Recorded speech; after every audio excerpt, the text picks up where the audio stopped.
Anytime someone tells you that they have the best product, I think our natural response as humans is to be skeptical, to want to research a little bit more. And when I heard from someone that ToolGuards makes the best ratchet wrenches out there, I was very skeptical because they're only sold on Amazon. They really have no other major tools per se, but yet they're going to make the best ratchet wrenches, the slimmest profile, and they're made in China, but they have 3,500 almost 5-star reviews. So that was kind of amazing to look at. This was a $76 kit that I purchased on my own to do some research. We're going to go through this top to bottom. What we find here might or might not surprise you. Stay tuned.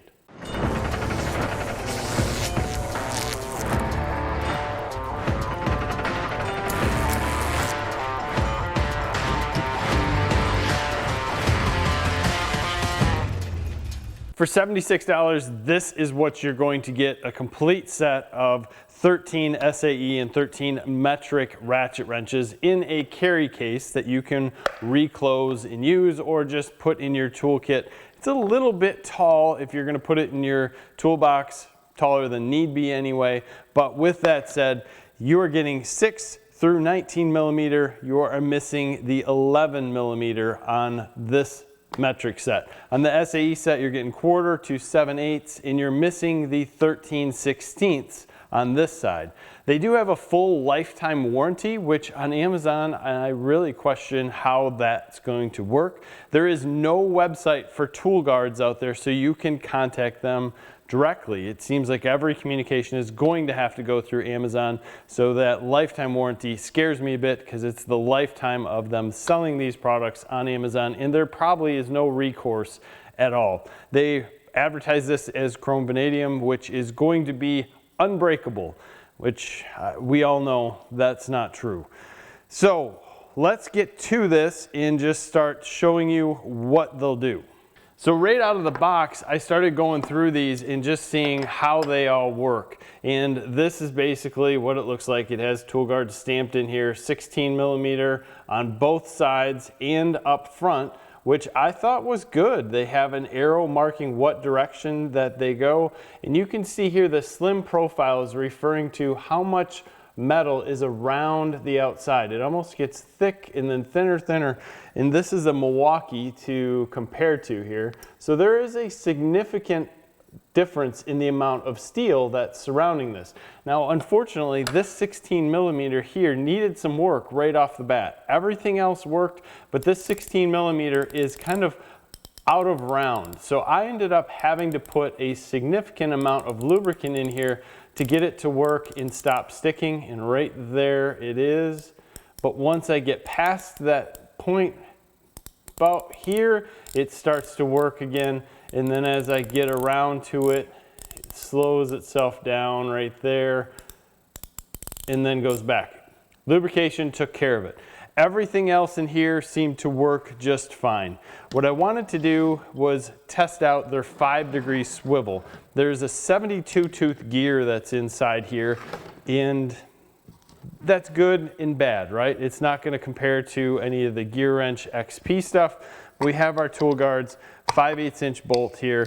If I take this and push to a corner, and I mark both sides of the wrench, it shouldn't matter where I'm at, and I'm going to come around,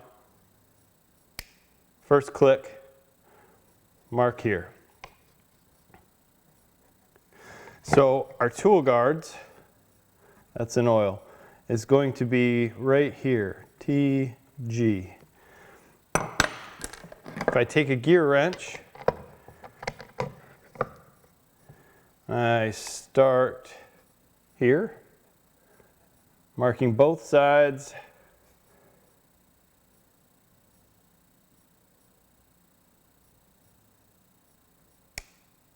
That was our click.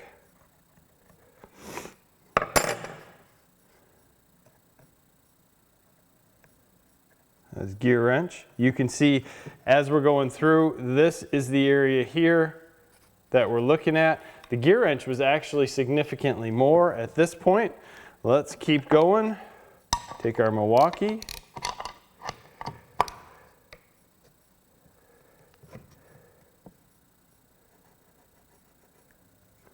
There must be some oil on this. And then we'll go to our first click.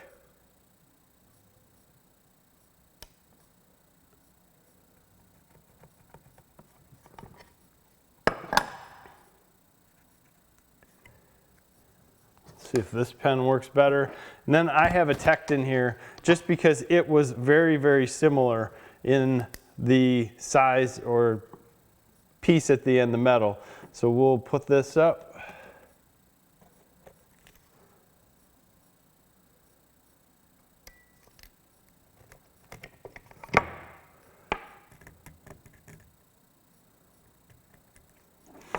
So it's interesting to me when let me see if I can mark this down so you guys can see it a little bit more. Not overly precise.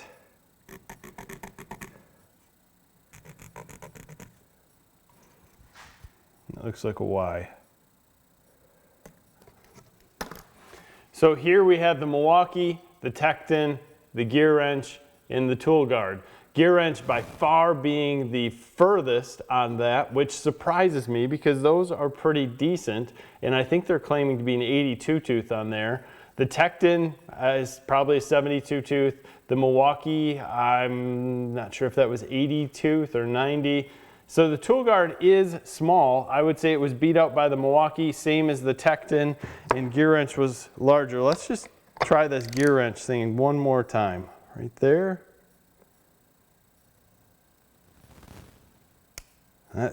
That is 100% true on this GearWrench. So when we look at these tools, I want to look at sizing because obviously when we get into made in China items, I kind of question what it's going to be. I'm going to do this in millimeters so it all makes a little, well, let's go to inches and we'll do thousandths.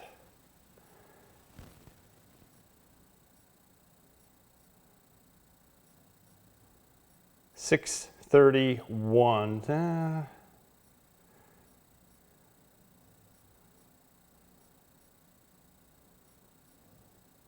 630. Going to GearWrench.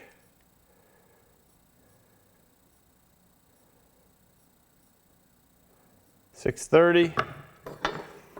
I'm throwing in an old Craftsman that's been well used.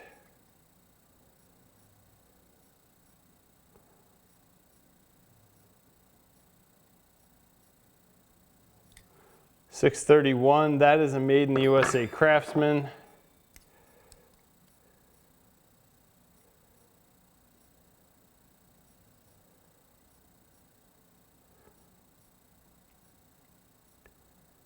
Come on, those little teeth on the inside of the Milwaukee, the max bite stops it.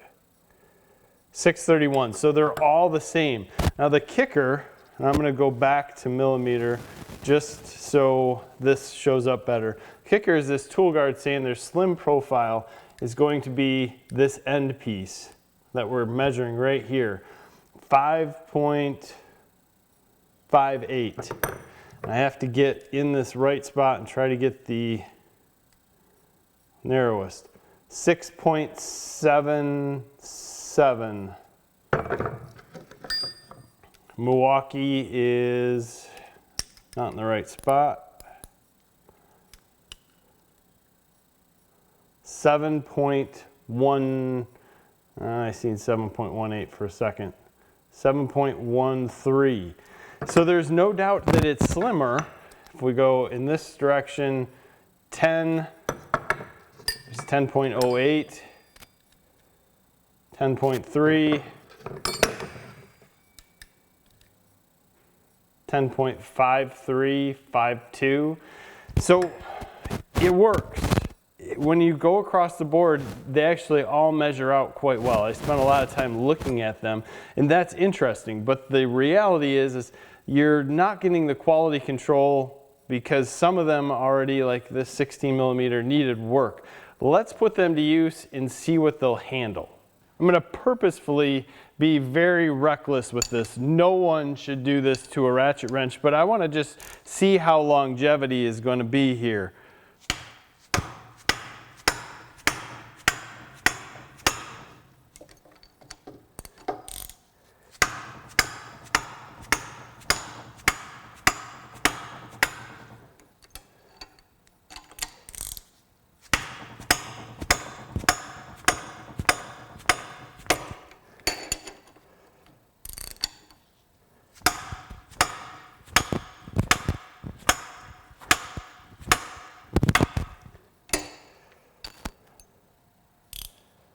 Those are some pretty big hits, and it's still doing just fine, which surprises me a lot. Okay, it doesn't say they're unbendable, it just says they're unbreakable. We're going to test that slightly.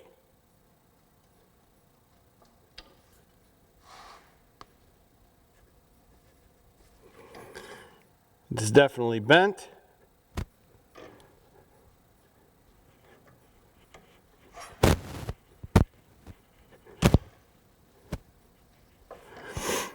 There's no doubt that it is bent, but it didn't break, which is interesting to me. Flip that around, see if we can bend it back.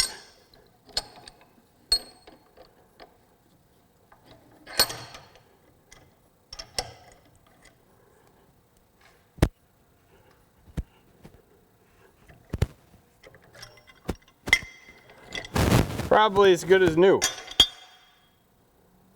So I'm sure there's going to be a lot of comments, both positive and negative, off those two tests. It shouldn't be how you treat a wrench. I get it. What I'm trying to do is see how abusing the tool now might affect long-term reliability.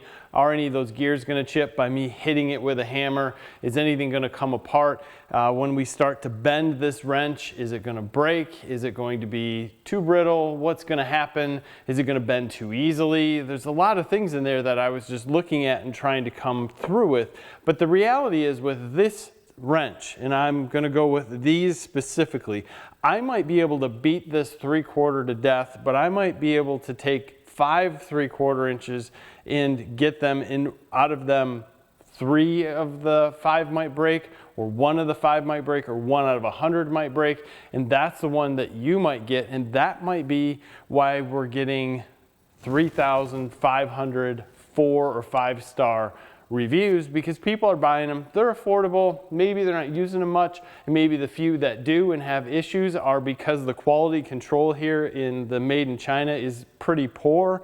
You can look at the finish on these. It's not bad, but once you start using them a little bit, the chrome starts chipping off, and it's just not a super high quality tool, but you're not paying the high quality tool price either. So when I look at these, I first think, okay, I got a stamped sizing, front and back, both sides. Love it. I got an arrow that's telling me what direction the ratchet is going, because you flip it over to change direction. So that arrow is nice. So they're hitting a lot of the big parts of what we're looking for on these wrenches. And they're doing it at a pretty decent price. But you, the consumer, are also taking a risk by buying this tool with a lifetime warranty, knowing that the lifetime warranty might not be as good as Milwaukee, GearWrench, DeWalt, you name it, Snap-on, Matco, all of it. You just go out there and name it, but you're not paying those prices, so it's a risk. Both sides are probably doing good. I think this company is doing good by the consumer as far as what they're giving them, although the quality control is low. So if you buy a set and one doesn't work, like in my case, you have to work on it a little bit to get it working to maybe a satisfaction level. Know that when you're going into it. So I guess if you are looking for a very, very inexpensive set of ratchet wrenches, this would work. My recommendation to you, buy ratchet wrenches from someone in town, so that when one goes wrong, bad, something happens, you take it back to that person and say, here, and they hand you a new one. I loved it when Sears had Craftsman. You could just walk in, hand them something, they'd take a new one off the shelf, hand it back to you, and you went on your merry way. That's 20 years ago. After that, maybe at this point in time now, you can do that at Lowe's, which I think would be great. But you have to get something where you can just have that relationship. There's stock in the store, hand it over, hand it back. This whole Amazon thing with warranties is kind of rough for me to swallow. Maybe you have better luck. Leave me those comments too. Either way, guys, I'm actually surprised. They're not the best. They are slim. In some cases, they are slimmer in the head than others, but at a cost, most likely, of quality. So, there it is. Hope you appreciate that. I thank you for watching and sticking around. Give us a like in this video. Thanks for your time. Have a wonderful day.